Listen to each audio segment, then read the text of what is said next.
Well, last fall, I met a colleague for lunch. She lives in Huntington, and I live in Hollidaysburg. And so we decided to meet at Pisano's on Route 22. Has anyone ever met there? It's like Alexandria, PA. Yeah, it's pretty good, huh? And I heard last night somebody said that they have really good ice cream, and I've never had their ice cream, so it's time for us to go back. Well, anyway, I met her there, and we sat down, and the waitress came up to get our drink orders, and she said, "What would you like to drink?" And my colleague Michelle said, "I'll take a Diet Pepsi or Coke, whatever you have." And she looked at me, and I said, "Do you have Coke or Pepsi?" And she said, "Pepsi." And I said, "Okay, I'll take a water then." And so she went to get our drinks, and we talked about what we were going to order. And she came back with our drinks, and she set a Diet Pepsi in a cup with ice in front of Michelle, and in front of me, she sat a cup with ice in it, and then she set down beside it a bottle of Coke. And I looked at her and I said, "Well, where?" I said, "That's nice." I said, "Do you sell bottles of Coke?" And she said, "No." And I said, "Oh, did you bring it for your own lunch? And you're like sacrificing it for me?" She goes, "No." She said, "Well, I just ran over to Dollar General and bought it." What service, huh? Can you imagine? That's going above and beyond the call of duty. I mean, I was so touched and I was speechless. She goes, "Well, I just felt bad that we didn't have Coke, and I don't know, you just seemed like you needed a Coke today." I said, "Well, I did. Thank you so much." And I really enjoyed that Coke. But what service that was of that waitress to go out of her way and spend money out of her own pocket. Certainly the restaurant did not pay for her to go over there and buy me a Coke and to bring one.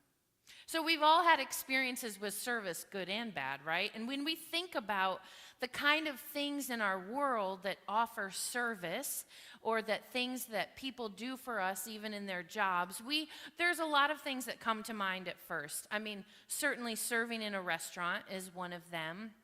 We think about customer service departments, that sometimes they're more helpful than others, right, when we have a problem.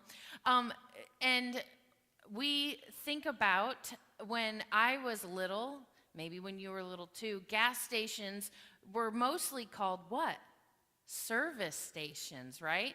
Because when you went there, you were served. Somebody came out and pumped your gas for you, and they even washed your windshield and maybe your back windshield. I don't know, I was a driver, maybe they washed your glasses too, so you could be even more safe on the road. I don't know. But they were really a point of service, weren't they? Offering a service to people.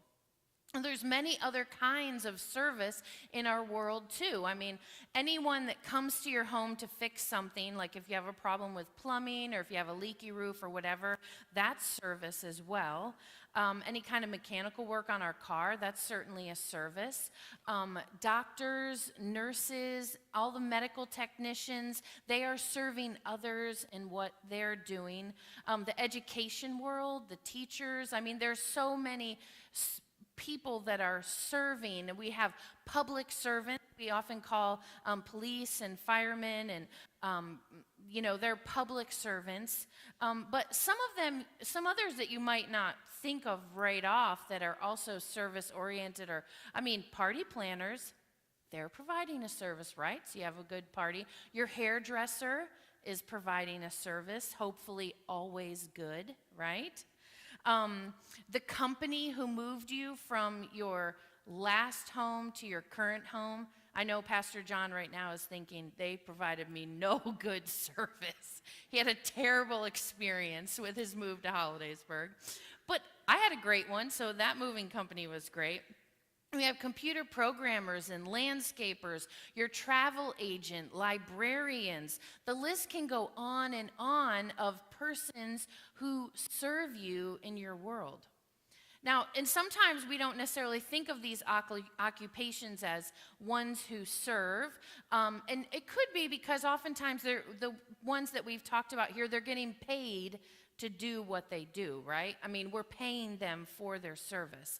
But we expect them to take care of us, oftentimes as if they were family or or as if we were family, or as if we were a close friend, right? And we can kind of tell when maybe someone's a little bit burned out with their service, right? And aren't we quick to tell each other too, especially, well, don't ever go to that store again. Their service is terrible, right? Or that restaurant or that customer service line. But we have so many things in our world that offer services for us. I mean, certainly we couldn't live without it. And the things that we pay people to do. There's even personal shoppers out there. I mean, that would be right up my alley because I hate to shop. So, there's all kinds of different occupations that are serving occupations. And so then we look at the scripture today and what Jesus says about service. So the disciples were talking while he was not around, and they were arguing about who was the greatest, which we have all done, by the way. Maybe not in so many terms, but certainly you have either been in a conversation, or if you've never had this kind of conversation, then you've certainly been near one, these kind of one-upping conversations, right, that we get into. Well, last week I got stuck in a 2-foot snowbank, and I had to push myself out. Well, that's nothing. Last year I slid over a 20-foot embankment, and I put a rope around the bumper of my car, and I pulled it up the embankment myself, right? I mean, we're always one-upping the other, whether it's in bad things or in good things, right? So I, went to a Billy Joel concert, and then the next person says, well, Billy Joel sang at my wedding. Okay, you got me there, So we're always in those. So we do kind of have, as humans, these conversations about who's the greatest, even if we don't really want to admit it, right? That we're trying. Or grandchildren. I mean, get grandparents going about their grandchildren, and that's a one-upmanship conversation if I ever heard one, right? So they're arguing about who's the greatest, and part of me wonders if part of this conversation was also because they were kind of getting vibes from Jesus, that and those kind of vibes were like he wasn't going to be around forever. They were just kind of getting these feelings that maybe he wasn't going to be around. So it could be that they were having this argument about who was the greatest because, well, somebody's going to have to take over when he's gone, right? And so obviously it has to be the greatest one of us. So Jesus comes to them and says, well, what are you guys talking about? And what do? Nothing, right? They don't tell him. They know that it's not a conversation they should be having. Well, he doesn't have to really hear what they were talking about because he already knows what they were talking about. So this is his response.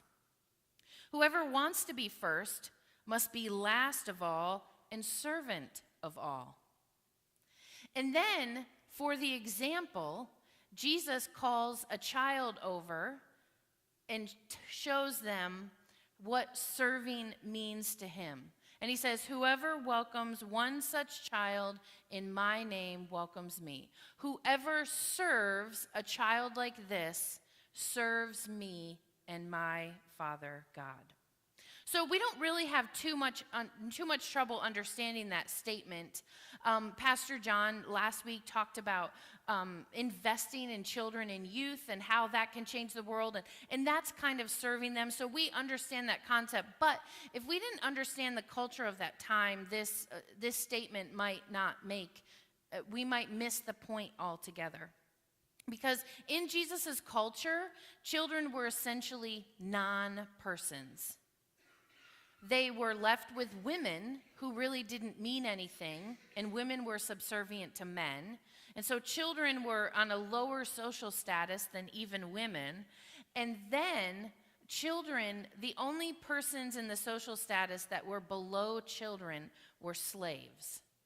And so this is what Jesus is saying. Someone like children who is essentially a non-person. And then, as if to reinforce the insignificance of children, Mark uses the Greek word paidion, which is like the English word child, but the translation of it has no gender, it's neuter. And so then, I don't know if you caught it in the reading, then it's translated that the account says that Jesus took a child and put it among them, and then said about it. And I think you really can't get any more impersonal than it, can you? So then you understand what Jesus is saying to the disciples.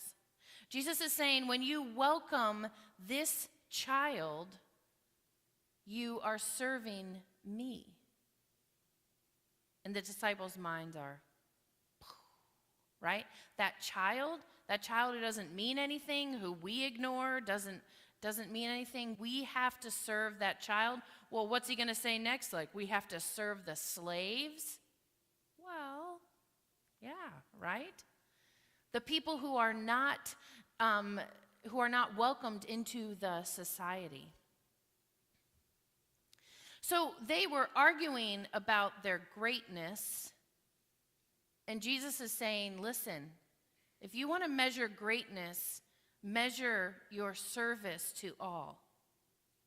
So the Greek word that's translated as greatest in the text, it means more.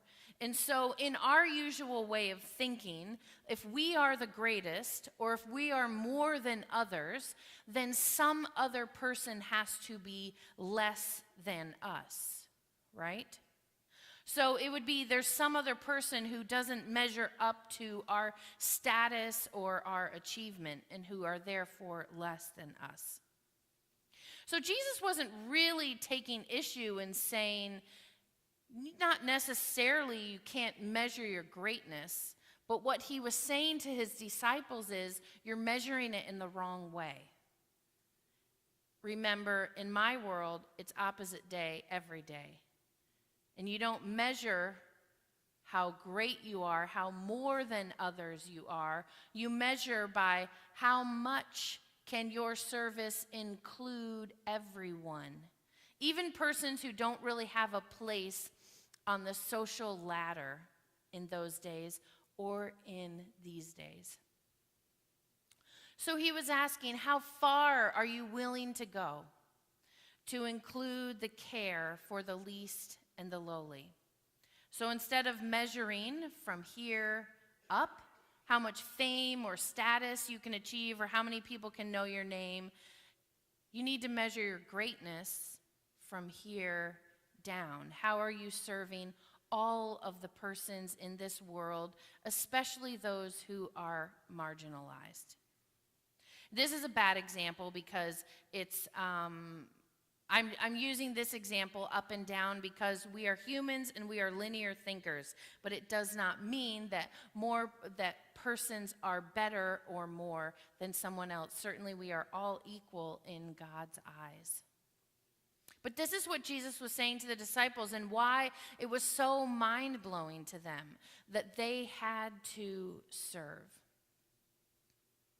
And today you have an opportunity to serve. As Pastor John mentioned at the beginning of the service, we have persons and stations set up in the social hall of what kind of ministry is happening at First United Methodist Church and how you might be able to get involved and offer your time to serve. Sometimes Pastor John and I hear, well, I didn't know that was going on. I mean, if I had known that was going on, then I would have helped. Because certainly you have to tell someone something 7 times for them to remember or really understand it. And then, it gets missed. If you sneeze during an announcement, then you don't hear it. But we have some amazing service opportunities in our church. And so I really hope that you will go over to the social hall after church and see what is going on. I'm not sure that you know that twice a month we serve a meal to the homeless at the Father's House in Altoona. It's a great way to serve.